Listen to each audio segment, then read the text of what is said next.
Hello, everyone. I hope this is working. Okay. So hello, everyone. Thank you for joining us today. My name is Celine, and I'll be your host for this webinar. While we're waiting for everyone to join, our chat function is now open. So go ahead and you can tell us where you're from, where you're joining from today, your names. And I would also highly encourage you to network with one another, maybe share your LinkedIns, and later on, talk about what it is in your job search that has worked for you, maybe some tips and tricks that you've learned from being in numerous. I think that would be really helpful. So quickly, I want to go into why we're doing this webinar.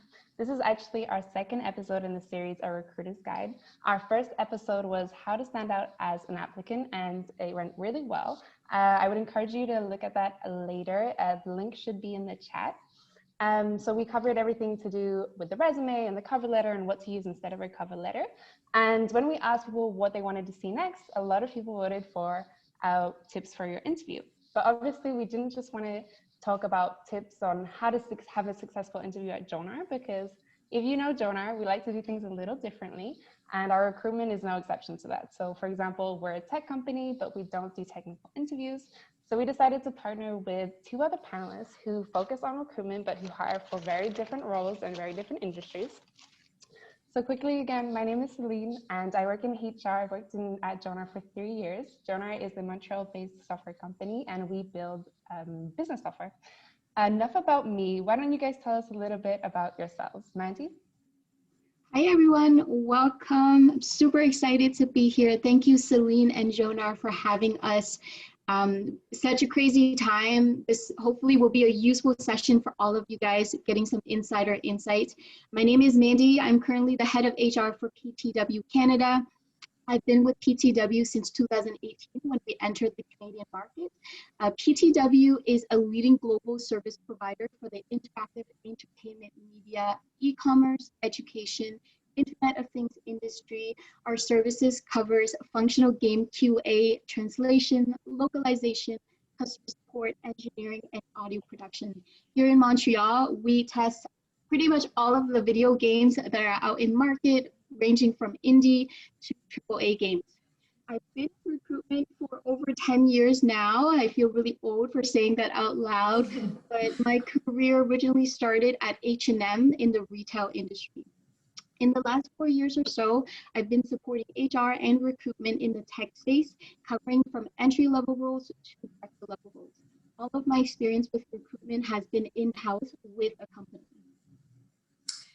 Also, thanks everyone again for having me today. I'm actually the director and headhunter at Recruit Action. So we're a recruitment agency that's been in operation for over 10 years. We specialize in a wide range of industries, so finance, admin, clerical, business professional, IT, sales, and marketing. We have clients from all different types of sectors. Personally, I've been working in recruitment for almost 5 years. I started out as an HR coordinator, moved to an account manager role, and now just recently, about 1.5 years, the director. So I manage a small team of recruiters. I'm really looking forward to answering all your questions today. Feel free to add me on LinkedIn if you have further questions after the webinar, and let's get started. Yeah, just a fun fact, Kristyn, Mandy, and myself all studied in HR together at university, so it's been really fun to get together again to do this with you guys. So what's the agenda? So we designed our agenda based on the most common questions that came in when you were registering for this event. Over 50% of the questions were how to deal with anxiety and nervousness in your interview. So we'll cover that first. Then we'll go into preparing for an interview. We'll talk about the traditional types of interviews versus non-traditional. Then we'll go into what to avoid. Then we'll talk about some good questions to ask in an interview and some virtual tips and tricks.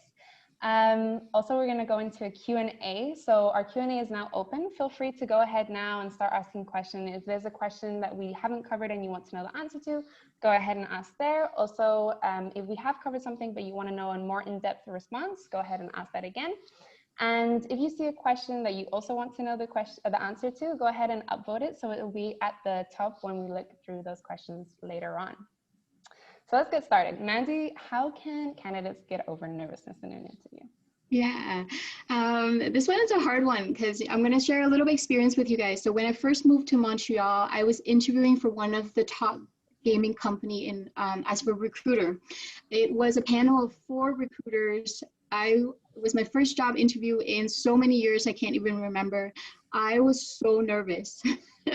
I wasn't actually breathing during the entire interview. I don't know how I didn't pass out, but I wasn't even breathing. Naturally, I did not get that job. I came out of that interview doubting myself, doubting my abilities, doubting my experiences. And over the years, with a lot more practice and I think some success with interviewing and interviewing candidates for my role, I've learned that there are many things that we can do and you can do to overcome the nervousness during the job interview. So the first thing I want you to remember is that the interviewer is a human. This process here is a two-way conversation. You are also there to decide whether this is a great company for you to grow and excel in, just as much as the interviewer being there to evaluate whether you will be a great fit for the team. A nice way to break the ice as well is just to highlight that, hey, I'm feeling a little nervous. Thank you so much for your patience. This kind of sets it back. Get the interviewer to understand, and they're going to be a little more nicer to you. I find that when candidates say this, I'm a little more like nicer, and I'm like, okay, don't worry about it. And so acknowledging that you're feeling a little bit nervous is going to help reduce that stress a bit. One of the things that worked really well for me is called the power stance.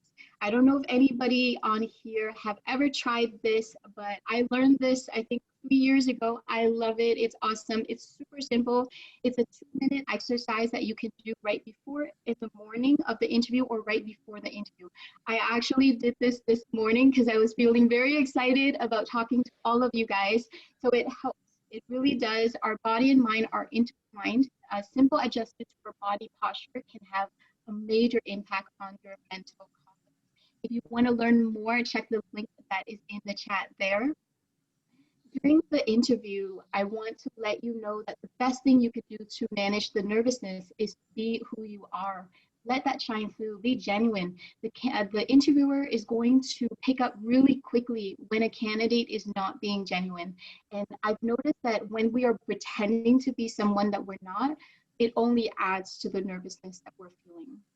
This one is super simple, and I wish I remembered to do that when I was doing, I was in that interview I shared with you guys at the beginning, is to breathe.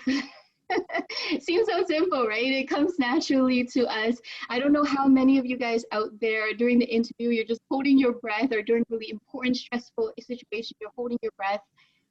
Simply consciously being aware of your breath can help reduce that stress and reduce your nervousness. One of the things that's really useful is to listen to the question, focus on the interviewer and answer the question. If you don't understand the question that the interviewer had asked, it's okay to ask them, hey, would you be able to expand on that question? Or can you please repeat? I didn't fully understand it. It will help you not feel like, oh my God, I wasn't listening to that person because I was feeling so nervous. But stay focused on the interviewer, because it's going to help reduce you focusing on yourself and your feeling nervousness. There are some introverts out there that may feel, you know what, extroverts have it so easy during the interview. They can talk it up. They normally are the ones that do really well and are successful during the interview process. That is not true. Confidence can be built. Communication skills can be fine-tuned. And the more you practice doing interviews, the better you're going to get at it. So it's just like any other skills that you want to improve on. The more you practice, the better you're going to be at it. I definitely agree that confidence can be built. 3 years later, I'm still trying to build it, but it definitely comes with practice for sure. Just to go back on a great point that you mentioned about just being upfront with your recruiter, with the interviewer, and just saying, hey, I'm nervous.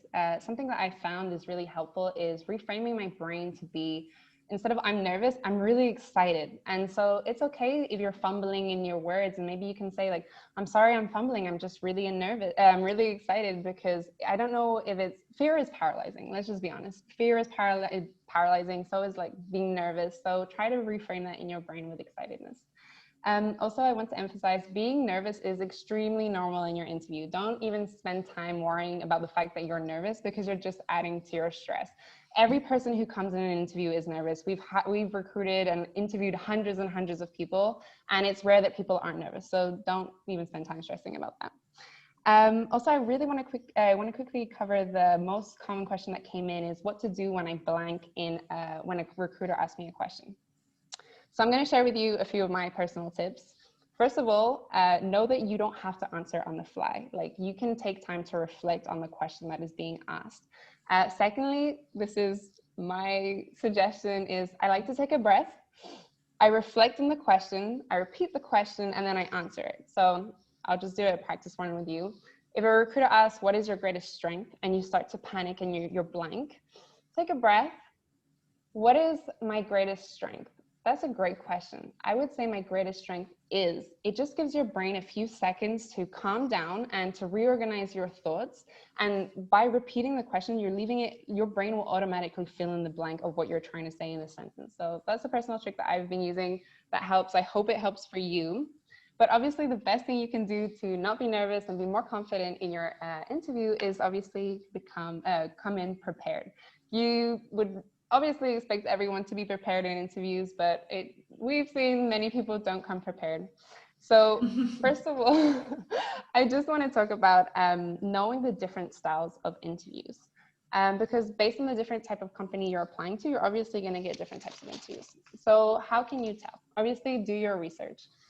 There are more corporate types of companies. They're going to do a more traditional interview style. So these are going to be your government jobs, finance, banking industries, consulting.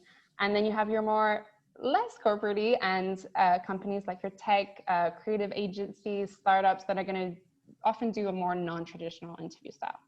If you want more information of to kind of get the sense of what type of interview you're going to have, I would say look at the tone of the job description. At Jonar, we use a lot of humor in our job descriptions because we're a bit less corporate-y, and we talk about the Hemsworth brothers and have friends references, so you can expect it to be more casual. You can also look on the company website. A lot of company websites have meet the team pages. Have a look at how people are dressed in the meet the teams. Are they wearing hoodies? Are they in suits? When they're in the cafeteria, are they in their suits? A lot of people are concerned about dress code. I would match what you see on the company website. You can also look on Instagram if they have pictures. Also, look on LinkedIn. Look at the recruiter who's interviewing you. Look at their LinkedIn profile. If you look at mine, for example, the picture, I'm not in a suit. If you look at my activity, I comment in a very casual tone on a lot of things. I use a lot of emojis, so you can kind of expect it to be more casual in these interviews. And then lastly, I just want to talk about going on Glassdoor. A lot of the information you're looking for, I know it may be different for Kristyn, who works for a recruitment agency, who can't really tell you the company that you're interviewing for in the first place right away. But if you're applying for a company that you know a little bit about, they often have a Glassdoor page, and a lot of the information about people who have done past interviews will be on there. So definitely go and check that out. So Kristyn, just quickly, before we go into a more traditional type of interview, can you just tell us what the difference is between a recruiter recruiting for an agency versus a hiring manager at a company? Definitely. So I don't work for the company, but I'm seeking the same thing as a hiring manager. So we're there to help candidates find a role that best suits them, but also find the right candidate for the hiring manager. So a main difference I would say is we also provide support to candidates. So resume advice, mock interviews, things like that, which is not something you would see if you're applying directly to a company. Normally, if you're applying directly to the company, you either get a call back or you don't. We also have candidates in our database, so we'll do interviews daily. If we don't have a role right now for them, we can call them in the future as soon as we do. So that's, I would say, is the main difference between our style versus more just applying to the company. Just definitely suggest people to keep a good rapport with the recruiter then. Also, I just want to cover, a lot of people asked about the dress code. The dress code in a more traditional sense, a more traditional corporate company, how important is that to you?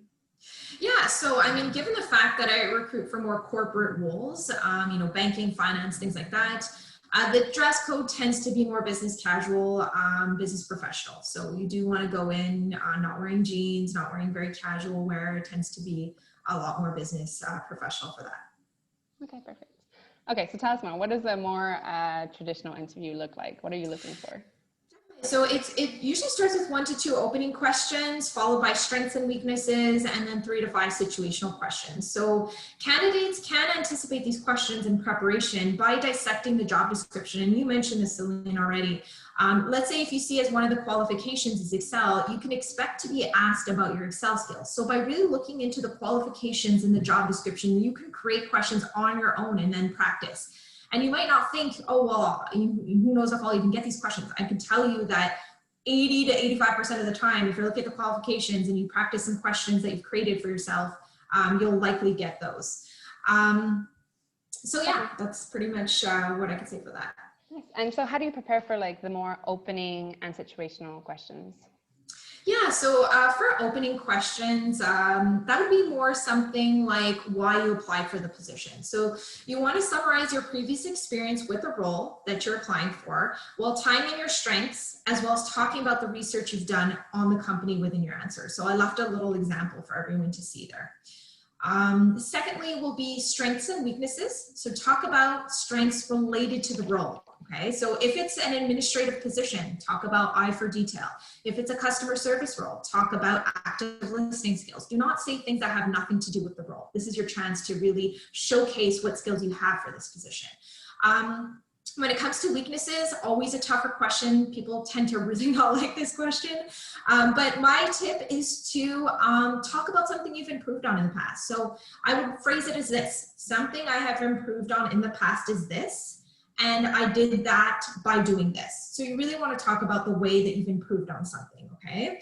And when it comes lastly to situational questions, so for an example again, let's say the manager may ask you for a situation where you had conflict with someone, or how did you handle it? What was the outcome? Do not talk negatively about a supervisor or a colleague. I cannot stress this enough.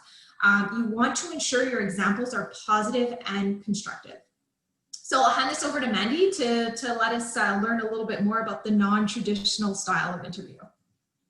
Awesome, Kristyn. Many of the points that Kristyn mentioned there are applicable for non-traditional interview as well, especially with staying positive and keeping things light.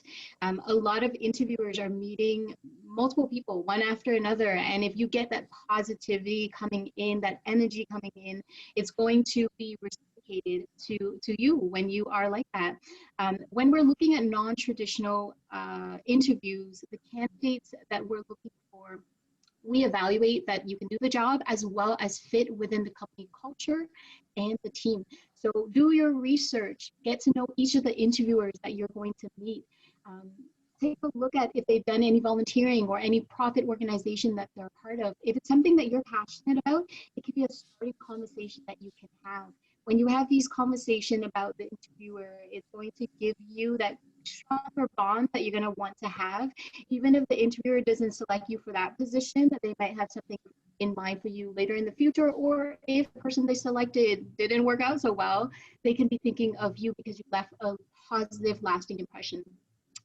Depending on the role that we are recruiting for, the hiring process will differ. So in entry level, it's a little more standard, very similar to what Kristyn has gone through, but for the higher senior roles, especially those that are in creative or leadership roles, it's a little less structure. The questions that I have prepared are there to help facilitate the conversation I have with the candidates, but I don't necessarily ask the same question from one candidate to the next. The question that I'll be asking them really is based on their experience, and sometimes it will be based and adapted to the answer that they're giving me. So one of the greatest tip I think I can give you guys is to learn to be comfortable with selling yourself. You are your best marketer, you are your best promoter, and learn how to highlight your successes.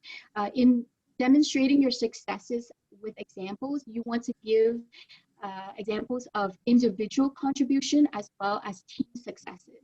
So this way, the interviewer is going to be able to evaluate whether you can autonomously manage your responsibility as well as be an awesome member of the team. There's a really fine balance between being confident and overconfident. Nobody wants to work with people that are overconfident because it can be perceived as being cocky. Many tech companies now, as well as smaller companies, they have this thing called story recruitment style method, which allows you to meet multiple different type of people on the team, and each of them are tasked to evaluate a very specific area about you.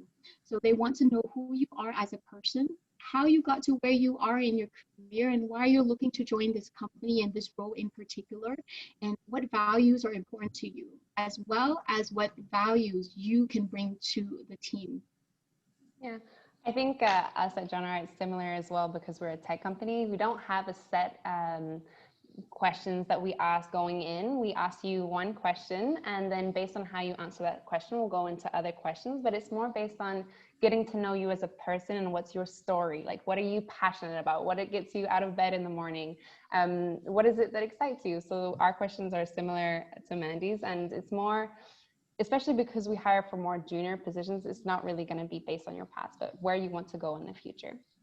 Also, we hire with our, all the questions we ask mostly is based on our values. So we have a set number of values, so try to figure them out when you are going to different companies. But we have our values, and so after the interview, we'll talk to each other and like, oh, that person was really honest here, or that person talked about how they wanted to have an impact, and that's something to keep in mind. So we've talked a lot about what people should be doing in an interview. I know for me, for example, for our company, a lot of people actually do this, is you, at the end of the interview, will talk about what was good and what wasn't so great, and what were some red flags. So what are some things that candidates should try and avoid? Yeah. Do you want to start? Definitely. Oh, this one's hard, right? Because we all have done it. We all have made these mistakes at one point or another. I've made these mistakes before. And one of the first thing that is really a major red flag for me, or for Celine or Kristyn here, is inconsistency from your CV, your phone screen, or your interview. To us, this signals that you're not being honest, you're not being transparent, you're not being genuine. So ensure that everything that you present and say is consistent. The second thing, biggest pet peeve I think I've had on this, is when candidates talk over the interviewer repeatedly.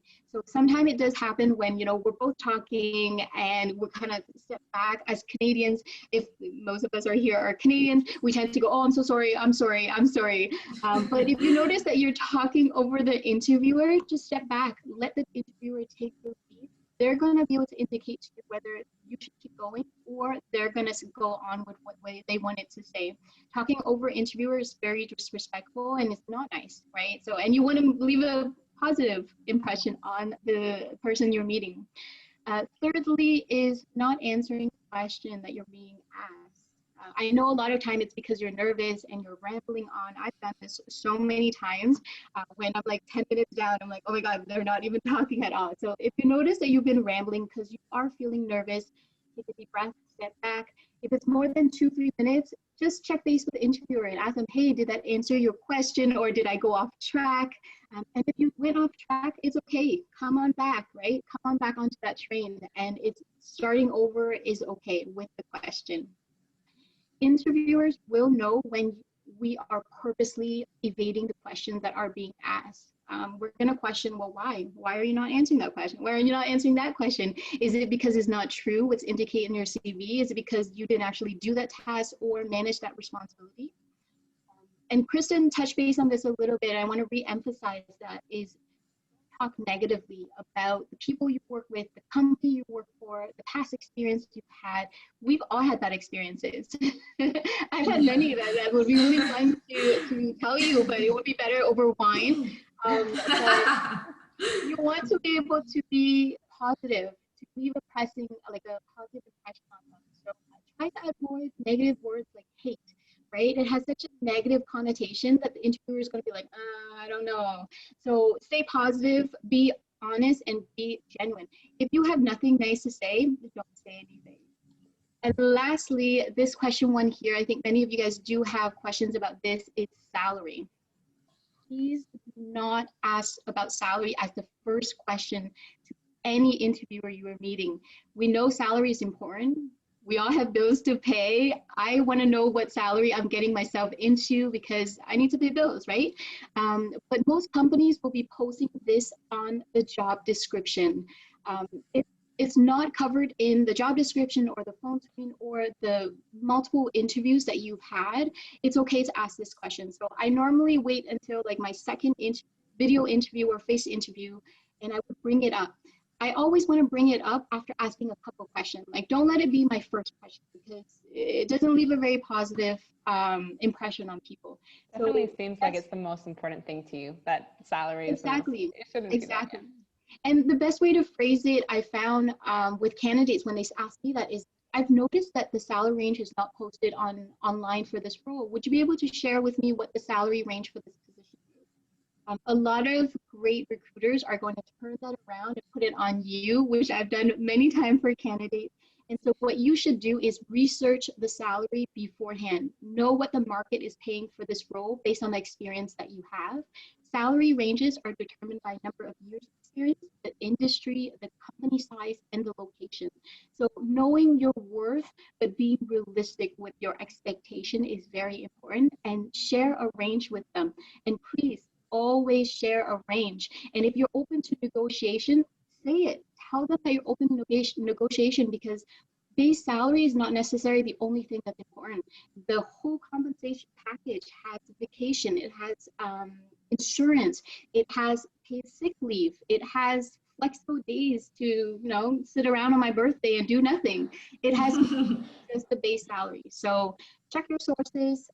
There's a link, there's a bunch of links here that I've shared to look up 3 to determine what range is best for your experience. Definitely don't make your, don't base your expectations of salary based on, sometimes your friends will inflate what they're making, or sometimes in school they tell us, oh, you should not accept a position less than this. But oftentimes I found that it isn't correct. I don't know where they're getting their numbers from, or they haven't taken into account all of the different types of companies. But definitely have a look around on these different sites just to see and give it a rank.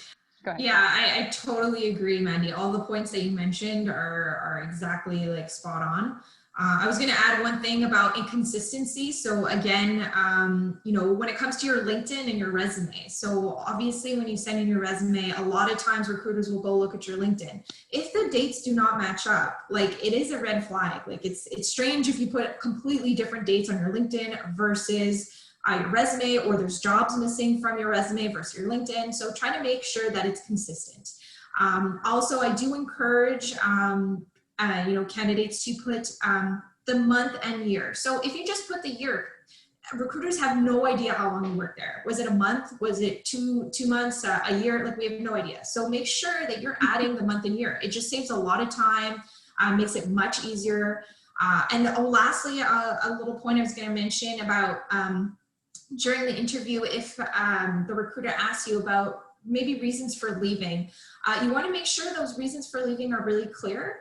I mean, if you did, like, if you're telling a recruiter that you just left from one day to the next, maybe you didn't give a notice, you start talking negatively about the work environment, you just want to make sure your answers are very clear, and you're giving some good explanations. Even if you did leave from one day to the next, like, make sure you're explaining that, making sure you're being honest and giving some clear answers for your reasons for leaving. Definitely. Personally, one of my biggest pet peeves in an interview is when someone doesn't come with questions prepared. It seems to me that maybe you're not so interested. I always ask myself, why? Are they not interested in the team they're going to join? Or do they not care about the culture or about the things they'll be doing every day? And so I know it's actually most of the time just because you're nervous. So, but you have time in advance, prepare, write down some questions that you come into the interview prepared for. A lot of the times, I know, unfortunately, people write down questions, but because we talk a lot, maybe Jonah, we talk a lot in these interviews, we answer a lot of the questions they have, but there's always other questions that you could ask. So we put together some of our favorite questions to be asked.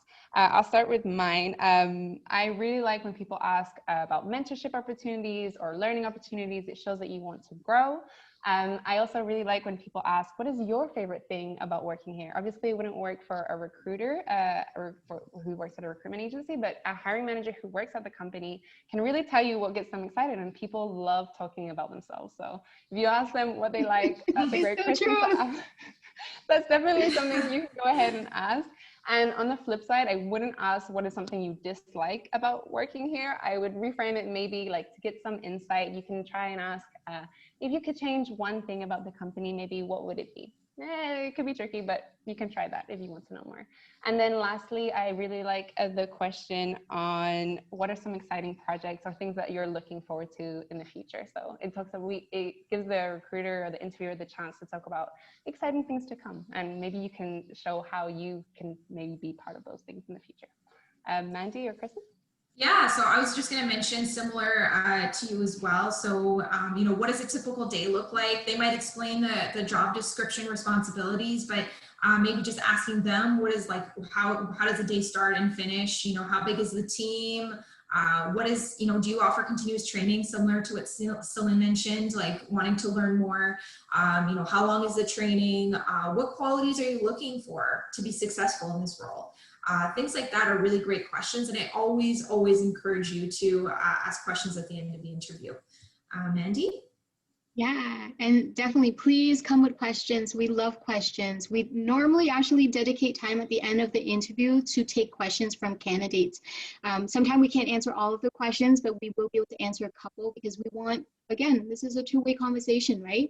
So some of my favorite questions that I get asked, or I always ask when I go on interview is, how would you describe the company culture? What type of challenges will this role be facing? Or what are some of the deliverables expected in the first 3 months? And whom would I be collaborating with internally? These questions gives you insight about the company, the culture, and the role, as well as the people you'll be working with. So please do come with questions, even if you don't get asked all of them. It's especially more important, I think, now that we're all virtual. A lot of us are virtual, not everyone, but you don't get to see the culture. Like the best way of seeing culture is coming into your interview. Are people friendly? Are they smiling? Are they collaborating? You lose that aspect because we're virtual interviewing now. So definitely ask about those. Let's finish off quickly before the Q&A into some more virtual interview tips and some phone screening tips. Kristyn, do you want to go into this? Yeah, for sure. So I know during a phone interview, it could be tough sometimes. They're a lot tougher than video conference when the manager's not actually seeing you. But a couple tips I can give to you is to smile while you're talking on the phone. It changes the tone. It makes you sound like you're excited for the role. Don't be monotone. If you're just talking like, yes, I'm very excited about the role. Like it does not come through the telephone. So you really need to, another tip I can say, like going with the smiling and the monotone, that trying to not decrease the monotone thing, I would say is just to walk around. Kind of creates more energy, keeps you going. So I feel like those are definitely things that you can do during like a phone interview. And even just saying like, I'm excited to be talking with you today. Like those are all things that sound very positive and come through really well over the phone. When it comes to a video conference interview, most important thing is when they send you the link, make sure to test it right away. Do not test it 2 minutes before the interview and then you find out that you need to download an app, or you find out it's not working and then you're late. So make sure you do the test first.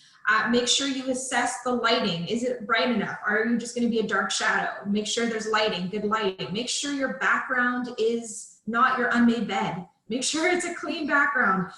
Make sure it's quiet. There's no distractions, no one walking into the room. Your dog isn't barking in the background, okay? And also another really important point is the position of the camera. Some people have two cameras. I'm sorry, not two cameras, but two screens. Make sure you're on the right screen. Make sure it's positioned at your face. And those are the best points that I can mention for that. Awesome. I think we wrapped it up for all our questions, all the things that we wanted to cover. Now it's time to look at what you have asked us and try and ask questions in the Q&A. Mandy, did you see anything yet that you wanted to cover right away? Yeah, I'm just going to answer the first question because I think it's nice to be the early bird. Throwing out your question in there. This one is by anonymous attendee. How do you build a good rapport when you are going I'm guessing is when you're doing a virtual interview instead of an in-person interview, how do you build that rapport, right? Be yourself, be genuine. As you've seen, I make really awkward jokes or I'll laugh at stuff, my face expression, everything has an impact. Use your hands, use your tone, go up, go down, show your excitement. When I go into an interview, I always ask people, hey, why did you apply for this role? What piqued your interest? Or sometimes I'll ask something random, like, what did you do today? Unless it's 9 a.m., then hopefully you drank coffee or tea. We all have two different ways. But building a rapport is just being genuine, asking about them, and that's where your preparedness comes in, right? So talking about like, how's their day been going so far? How many interviews have they been going through? Celine got it right on point. If people love talking about themselves, so take that to your advantage. Ask them about them. What did they do? Ask one or two questions, and that will allow you to build that rapport. And then they're going to go into asking questions. Thanks. Mandy, I'm going to ask you another question if that's okay. We have one which is how to tackle, oh, no, not that one. Oh, it's gone now. Oh yeah, there it is. What is the right thing to say when you don't know the answer to the question, more specifically a tech question? What would you say to that? Yes. So ideally, hopefully during your preparation, you would have done research, especially if your role is very technical. So if I was interviewing an IT person or like a developer, I'm going to go into detail of like, well, walk me through the stages of doing this. How do you normally go about starting from A to Z with this process? Or what if you're faced with this X problem? So if you don't know the answer, say it. It's okay. We don't know answers to every single question, but you're being honest and transparent. But if you don't know the answer to like 10 tech questions, which allows the interviewer to qualify you for the role, that might be a little bit of a problem. So I would reflect back, do the research. If another way to prepare is talk to somebody who's doing that role already. Ask them, hey, what kind of the questions would they be asking for? You know, what specifically should I walk through in this, especially if you're a new graduate and you haven't actually done the job before, is do informative interviews, reach out to people, said, hey, I really love your profile on LinkedIn, and I'm a new graduate from blah, blah, blah, and I would really love to get some insight on what do you do in your role? What are some of the challenges in your role? That's another way for you to network, which can actually lead to a job. I think I answered the question. Yeah, for sure. I was gonna jump in here, Celine, because I did see the question about where do you see yourself in 5 years and how you answer that. I was gonna mention this. So I think the most important thing for that question is not that you're, okay, so let's say you're applying for, I don't know, like a financial analyst role or something like that. The most important thing is you're not just saying something completely outside of the scope of like a growth opportunity. I mean, managers are hoping that when you apply for the role that you're going to grow within the company, that you're going to develop. So if you're saying applying for financial analyst in a role, and then during the 5-year question, you're saying, well, you know, in 5 years, I want to go back to school and become a doctor. I mean, it's completely not relevant and there's no growth opportunity there. So most importantly is try and do some research, find out like what would be growth opportunities, be honest with yourself, like where do you see yourself like professionally in 5 years? Oh, I'd love to be in a management position. I'd love to be managing a team. I'd love to be doing that. Like it could be a number of different things, but kind of like a growth kind of opportunity for you. And also you can even talk about something in your personal life as well. Like maybe like in 5 years, your goal is to run a marathon. Like, oh, in 5, like that's a cool thing to mention. Like, you know, mention something and that you're passionate about as well. It doesn't have to just be the professional side. It's nice to slip in something personal about yourself as well so they can get to know you better. I agree with that. I love when people tell me about like how they want to grow. Sometimes it isn't even based on the position itself, but just the fact that in 5 years they have a personal goal or something that they really wanted to achieve, or like, I'm really passionate about smoothies and I want to have a smoothie bar one day. That's something like, I'm not worried that you're going to leave today. So I know that you're here to learn and to grow, and like, not people who have said that in the past, like, I want to be an astronaut one day. That's great. But like, we don't assume they're going to leave right away, and people's goals and dreams change. It's just to know more about you. So, and like if you're ambitious or if you just want to stay in one role and not grow at all. I see there's a question about, at the end, can we ask the interviewer about feedback on the interview and how it went? So I'll give my personal response and then you guys can tell me maybe it's the same, maybe it's different.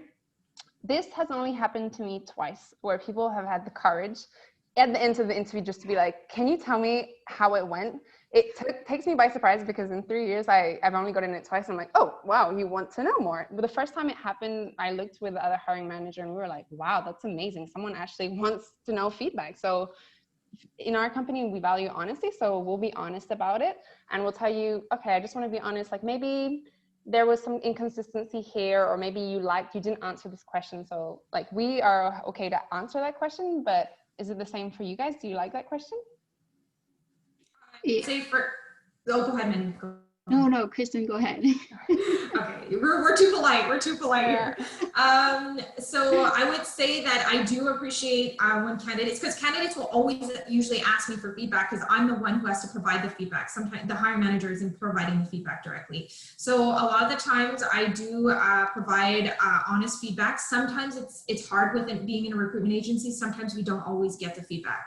So you have to understand that other agencies are working on these same roles sometimes, and what can happen is that a candidate is chosen and the manager doesn't necessarily provide feedback because they can't provide feedback for, let's say, 20 something candidates. So that can be tough sometimes, but when I do have the feedback, you can be sure that I do appreciate candidates following up and I do provide it, because it's really important not to take it negatively if you didn't get the job. It's important to ask, okay, what can I do better? What is it that next interview, how can I be successful? You know, sometimes there's little tweaks and things, and if you can just improve on that, you're going to be much more successful in the next interview. So it's really, really, I feel like it's a great question to ask. Yeah. Even, oh, sorry, go ahead, Kristyn. Mandy. Go ahead. It is really not an easy question, right? And fair warning, you had to be ready for the response, because sometimes you might not like what we're going to tell you. I have had that question many times, and a lot of time I will be very honest, but I will be objective, right? I'm not going to go, well, I didn't like you as a human. No, that's not cool. Who says that? Nobody should say that. And they do, you should not want to work for them.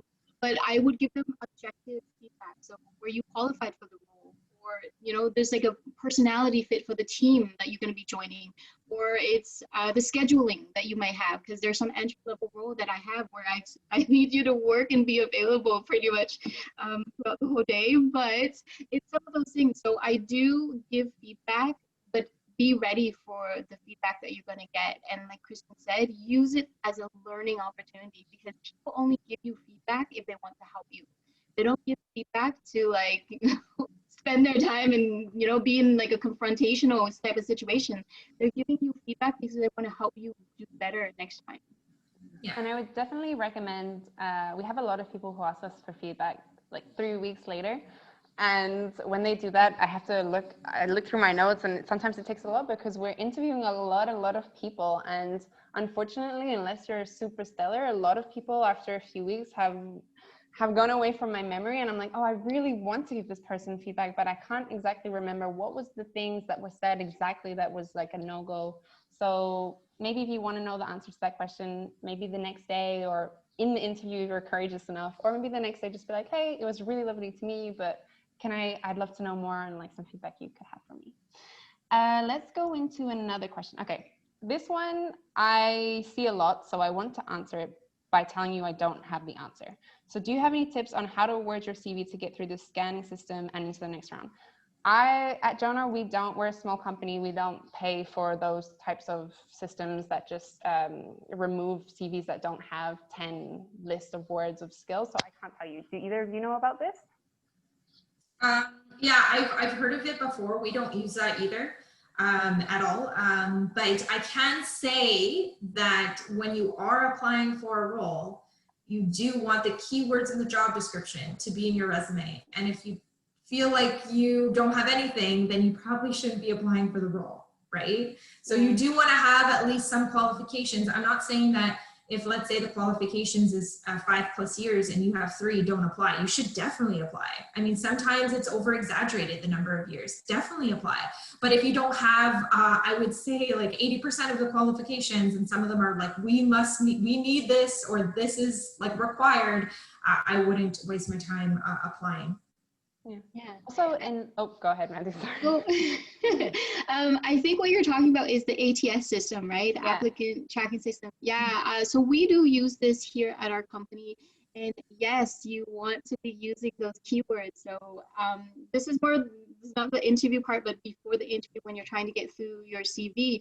But when you are applying for a job, read the job description carefully and adapt your CV for that particular position, and put keywords in there. It's bad, right? Because you're putting your CV in the hands of an AI to determine whether you get the job or not, because your CV doesn't get seen by a human. So when you're going through the applicant ATS system, you want to make sure that at least 10 keywords are in your CV, and make sure it's honest.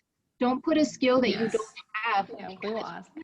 it. Like Kristyn said, she might pick something out of your CV and be like, tell me about your analytical skill and give me an example of when you use this skill to benefit your current role. If you can't answer that question, don't put that skill in your CV, please. So in the ATS system, if there are application questions, make sure you answer them, because some of those questions are qualifying questions.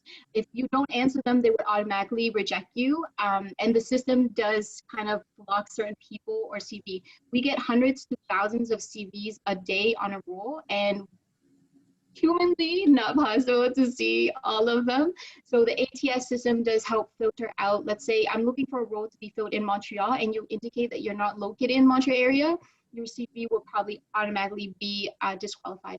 However, if you indicate, yes, you are in Montreal, but you're not in Montreal, and I speak with you, I'm going to get very irked for you wasting my time, because you're not meeting the minimum qualification I'm looking for, right? So be honest, but do adapt your CV with the keywords so that you pass through the ATS system and you can get to a human. You do want to save your CV in a PDF. I find that when candidates save it in the Word document format and it's uploaded into the ATS system, it looks very weird. So always save your CV in a PDF format and submit it, because it will stay exactly as you designed it. I hope that answered the question. Yeah. Also, if you see a position, this isn't really the ATS, but if you see a position on LinkedIn, most of the times when recruiters have to post a position on LinkedIn, they have to put the 10 skills they're looking for. That's how we find people, is based on the skills that we're looking for. So try to figure that out. I suggest to my friends, just check out the LinkedIn post and look at the specific skills. And if you have those skills, like, make sure to add those to your resume, even if you didn't think it was important. Like, oh, teamwork, I don't know, I'm using an example, but if teamwork is one of their main things, maybe their ATS will be tracking for that. So add those to your resume based on that. I have another question, which is, how do I practice a lot but not sound like a robot at the interview? I've been told I sound like a robot since I practice too much. That's so unfortunate. No. No, that's so sad. Okay, so Kristyn, I think you have the answer to this. Well, I can definitely say is the way I find if someone sounds really robotic, it's probably because they're memorizing too much. If you're just practicing again, but you're trying to do it in a more natural sense, you're not just thinking, oh, I need to word for word memorize exactly the answers that I give, it tends to be less robotic. I don't know if you would say that, Mandy, or what would you add to that? Yeah, I think so. And for all of you guys, we practiced this presentation. We had talking points. We went through it because it's good to be prepared, right? But a lot of the examples I would throw in there, or weird random jokes that I throw in there, didn't come through the practice. So that's where your personality is going to be really beneficial for you, is be genuine, smile naturally. That's going to make you come a lot more alive and doesn't seem practice. When you are preparing for your interview, prepare examples that you can talk about, so that it's not like, what is your strength? My strength is time tracking or time management skill, right? Yeah. It's one word, it's very strict. You want to be able to say, here, this is a strength I have, this is the example, and tell them about the example. So that is where you're like, it's an excitement thing. I think it's a passion, excitement thing that's going to come out that doesn't make you sound robotic. Yeah, and you want it to flow. Yeah, like you just want to make sure it flows. Like it's not. I think this goes back to what Mandy was saying before, which is you're probably going to be interviewing with a human being. Like we are sponge Hopefully. other people's emotions. Yeah, hopefully. So I don't know, maybe when you use hand gestures or just be yourself, I feel like the people who are the most monotone is because they're suppressing. Like what we do at Jonar is when we see that they're being really like cagey or like they're being really monotone and that we haven't been able to get them out their shell, we'll use specific questions. We'll change the type of questions we ask to more like character questions, like what are some things that you do for fun? Like we want to see you as a person, like show us the person behind this facade that you are putting up. And I think it's important because just, again, be yourself, because if they hire you and you were not yourself, this is going to bite you in the back afterwards after the interview, because during the trial period, they're going to be like, this isn't the guy we interviewed. This isn't like, he said all these things that he was like this and this was important. And either they're going to see it or either you're going to have to put on a double face going to work. And there's nothing that's more stressful than that. I don't even know how you can be happy if as soon as you get into work, you have to put on a mask and then take it off when you go from home. Exactly. So just be yourself. It will make you a lot more like, pretend you're talking not with a friend, maybe that like he would joke about weird jokes about or something, but maybe talk about it like how you would talk to an uncle or someone like you want to learn more from. Okay, I talked a lot. Let's go into another question. I don't know the answer to this, but any tools that you can share for interview prepping? Do either of you have any tools that you could use for interview prepping? Sorry, what was the question? Any tools for interview prepping? Yeah. Like specific tools, I'm trying to think like, I mean, the best thing I would say is like what we talked about is more like the research aspect. I mean, the like researching and trying to dissect the job description, preparing questions for yourself, practicing. I'm trying to think of other tools. Like, I don't know if Mandy, do you have like actual tools that you can think of? Like that would be my answer, is really the research of the company, because if majority of people will not research, and you just want to find ways to stand out compared to other people. So by doing the research, looking into the company, you'll also find out if this is actually a company you want to work for, because it should be a two-way street. Like, you want to work there, the manager wants you, like it should be a two-way street there. So you really want to make sure that you're tailoring your answers to the company and making sure that you're practicing and learning these questions. I know that, I wasn't sure if Celine shared it, but I had shared, I wrote an article on LinkedIn about like some of the tougher questions and how to answer them. Like just reading stuff on the internet, finding those questions, being prepared like that is the best way to really be successful in the interview. You can also, I know Mandy, maybe you talked once about that you record yourself in advance to check later. So some people do that. I hadn't, but that's something you could try, or like look on LinkedIn, do mock interviews. When I was in university, I did a lot of mock interviews with my friends. I had never even been in an interview, but I mock interviewed them. So try that. That sometimes helps. Also, you said before about researching about the company. There's something we didn't really touch upon that I want to quickly add now is, did I miss this, or did you mention the part about Manulife and the 1935 part? No, I didn't mention that. Yes. So I go ahead. Yeah, a lot of people think when we say research the company that we want to hear, a lot of people do this and it makes them sound very monotone. Like, I know about your company. Your company was made in 1935, but I don't care. But I do want you to know what my company does. Like, for us, we build business software, we build ERP.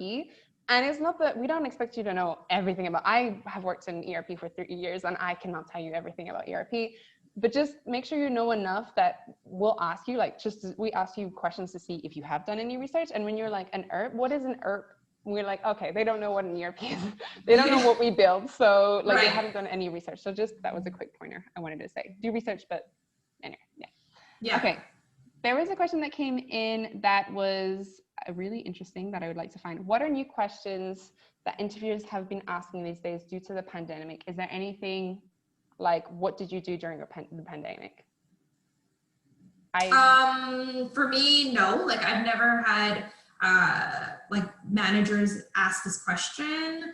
I think a lot of the times, if you have a large gap in your resume, let's say you haven't been working for like a year, 2 years, 3 years, they'll probably ask you like, what were you doing during that time? And it's important to be honest about what you were doing during that time. Maybe you had your own personal projects, maybe you were going back to school, like whatever it is. I've never had anyone ask that specific question, but gaps in resumes are usually assessed in a more corporate type of traditional interview. So it's important to be able to explain that. Do you, Mandy, do you ask that question? No, more like, are you comfortable working in office? Because we actually have in-office project as well as work from home projects. So that comfort level is there. But when candidates tell me like, I was laid off because of XXX or 2020 has really just threw us a really major curveball and then another curveball. But it's just to say, hey, this is what I worked on during the pandemic. Upskilling yourself or getting involved in the community, staying active is really important because we are gamers here at PTW. What games are you playing? Because a lot of us are spending actually I spent so much time on gaming, which is really bad, but I still get some stuff done. I think for us it's different. We definitely started asking that question at Jonar. We ask everyone, I don't know in the new roles, but because I feel like I'm doing a spoiler alert, but we do ask, what have you been doing during the pandemic? Because it gives us some insight personally of like, oh, I've been brewing kombucha. Like, it doesn't have to be part of the job, but it just shows me that, like, you're not the person who's just gonna do nothing. Like, or someone, they're like, oh, I've been watching Netflix. Okay, that's great, but like, tell me more about how, like, maybe you watched the documentaries and you wanted to learn more about, like, Greek mythology. Like, these things, we want to see what you do with your spare time. Is it like, like a lot of people say, like, I decided to learn Python and things like that. You don't have to, like, lie or just say, I've been reading a lot about code. I'm like, okay, but it's just to relate with people. So Yeah, when you ask that question, we like that question because we tend to see more and know more about people in their spare time. But we also understand that it's a pandemic. If you haven't had time because there's stuff going on in your life and you haven't been able to get to other things, that's okay too. Do you guys see any questions that you want to answer, or do you want me to continue just? No, you can continue just going through them. Okay. Are recruiters looking to hire a younger candidate than an older candidate with more experience, as they are easier to groom? It's a good question. Who wants to answer? I think it depends on the role. Oh, yes, it depends on the role. Go ahead, Mandy. Yeah, it really depends on the role. If I'm looking for a leader that has had X amount of years experience, I'm not looking for an entry-level university graduate, right? I'm looking for someone who's experienced and knowledgeable. I don't think age should be a thing when you're looking for candidates. I've hired in game testing, which is entry-level position here.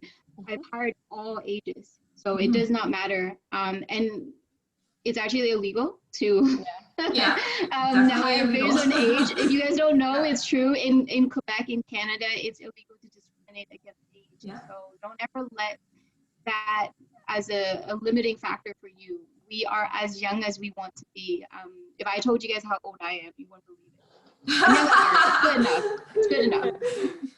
I definitely agree. I think when it comes, like, there is no, like, ages in your mind. I agree with all this as well. The only thing that can be maybe deterring is not when you have a lot of experience. It's just if you have a lot of experience, but also a lot of baggage in a way that, like, the experience hasn't built you up, but you feel like you have a lot of negative things, or like you're joining a company, but you're going to go to that company and be like, this isn't how I did it at my old job. This is not how we do it. We should do it like this because that's how I've always been doing it.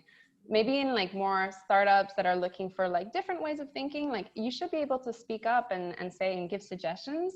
But if you're coming with, like, a lot of experience, but you're going to use that experience as something that's detrimental, I think people, like, interviewers, look for that maybe in the interview. Maybe. Staying humble. I want to add, stay humble. If you gain experience and you're really knowledgeable in something, staying humble is a really great way, regardless of what role, what company you're applying to, because people want to work with humble people. You're there to learn. We can always learn from another person, right? Even if, like, I'm not an expert in everything. And so when I meet somebody new, I want to learn from them. So anybody that's coming into our company, I want them to actually get to learn to being with PTW.